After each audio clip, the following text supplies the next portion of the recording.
Music by Sanjeev Suman. S series films की धमाकेदार प्रस्तुति।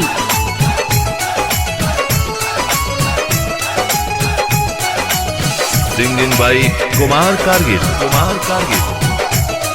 होली में देवरा देखो सखी करत बाटे तंग।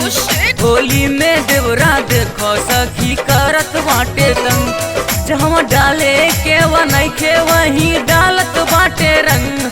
जहाँ डाले के वा नइखे वही डालत बाटे रंग। होली में देवरा देखो सखी करत बाटे तंग। होली में देवरा देखो सखी करत बाटे तंग। Bloody idiot.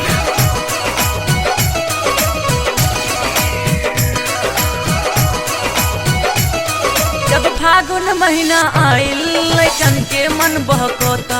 सुन देवरन जी के सीटी सर से चुनरी सरकता।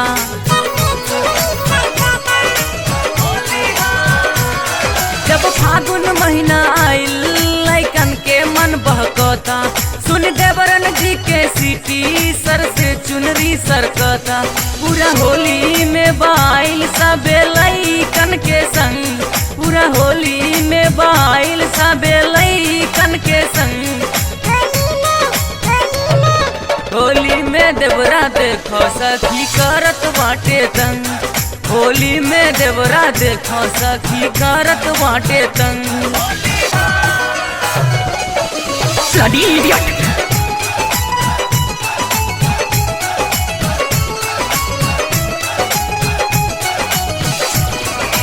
एस सीरीज फिल्म्स की धमाकेदार प्रस्तुति। देवरन के संग होली खेलब कैसे हो सखी। फागुन में घर नहीं अइले सूर्या परदेसी।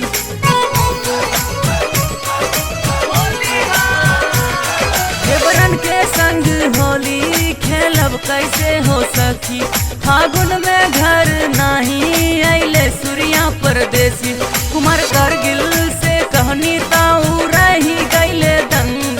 कुमार कारगिल से कहनी ताऊ रही गइले दंग। होली में देवरा देखो सखी करत बाटे तंग। होली में देवरा देखो सखी करत बाटे तंग।